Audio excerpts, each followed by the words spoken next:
Hello again, also in my name again. I'm Tanja Zdolšek-Draxler. I'm going to present AI for Gov. This project, this acronym stands for Trusted AI for Transparent Public Governance, Fostering Democratic Values. And I'm going to start off with this slide showing some news headlines. So we usually hear exciting stories about AI, but we have also stories about AI going wrong, of course. And these stories especially involve bias and discrimination. And starting off, to get your attention, I will highlight one of these real-life examples, namely the childcare benefits scandal from Netherlands that you probably already know.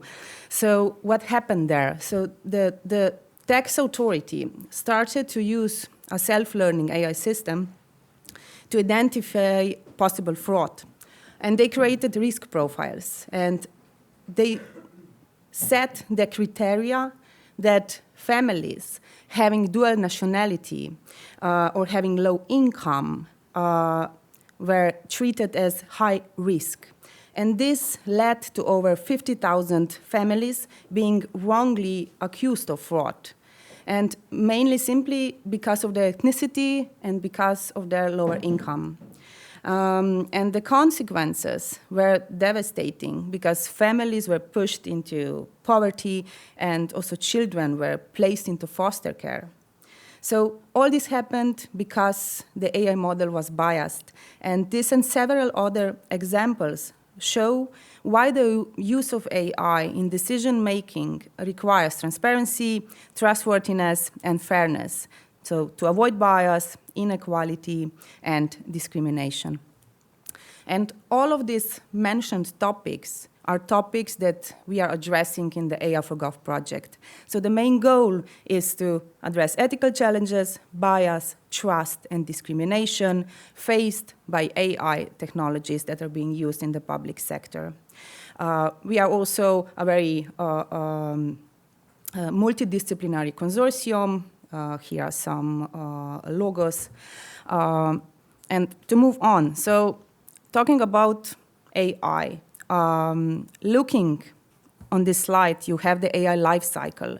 So basically, bias can happen in all of the different stages of the AI life cycle. And for example, if we are not careful in the data collection process, bias can occur. So we call this bias in data. Next stage is data processing. Here, bias in data preparation can enter. The next step is model development, evaluation, validation. And again, if we are not careful, bias can enter in the models. And last, in the model deployment, we call it bias in operations. So we need to be careful at each design step to prevent this bias to happen. But to create trustworthy AI, so meaning that AI that people trust and understand, there are several essential building blocks that must be in place. First of all, we need strong regulatory frameworks. So these frameworks will protect citizens and also ensure transparency. The second one is the personal data protection, so to safeguard privacy. The third one is transparency in algorithms, so to provide transparent, explainable, and unbiased AI-based solutions.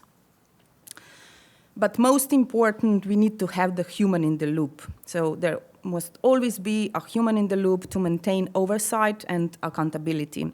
And this human oversight is crucial for ensuring AI remains trustworthy and aligned with our values. And all of these four building blocks form the foundation of responsible AI.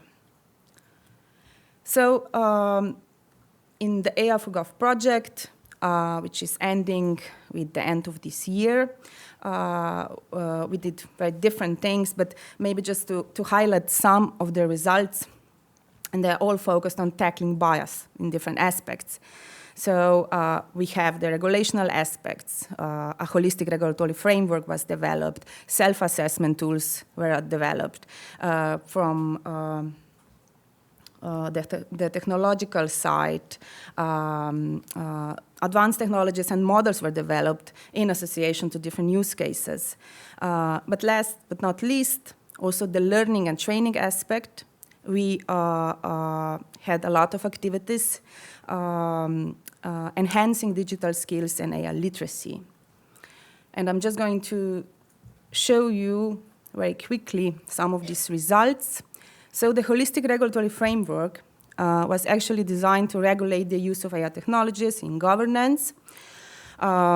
It's ethical, transparent, and compliant with applicable laws that are already in line for the AI systems, so GDPR and the AI Act.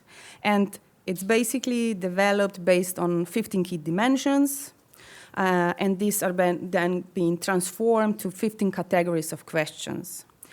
And based on this, also a self-assessment tool, the HRF questionnaire, was developed.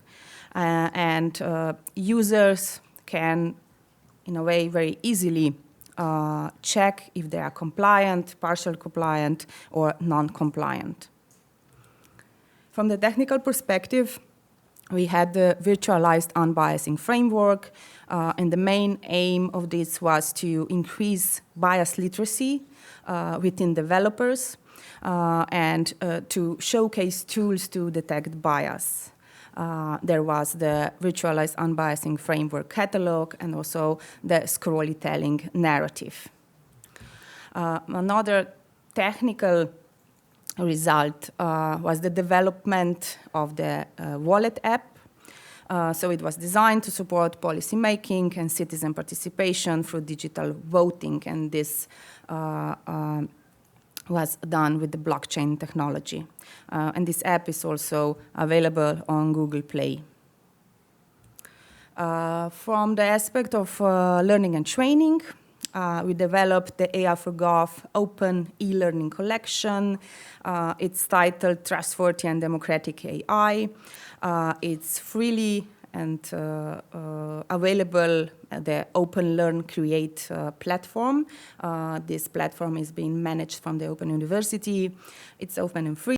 And you can also, if registered, also get a digital badge and certificates of completion. Here's the QR code that you can scan and access this collection. So basically this learning collection was designed to provide learners with the foundational knowledge necessary to understand bias in AI.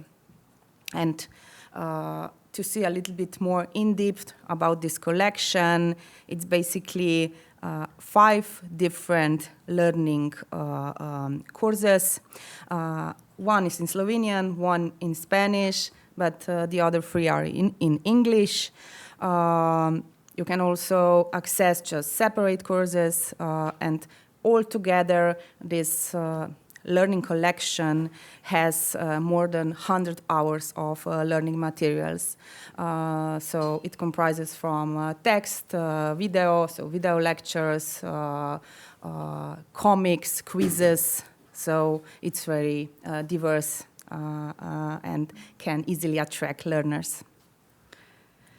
Okay, that's all from my side. Thank you for the attention. Here are also the social channels that AI for Gov is participating in. Thank you.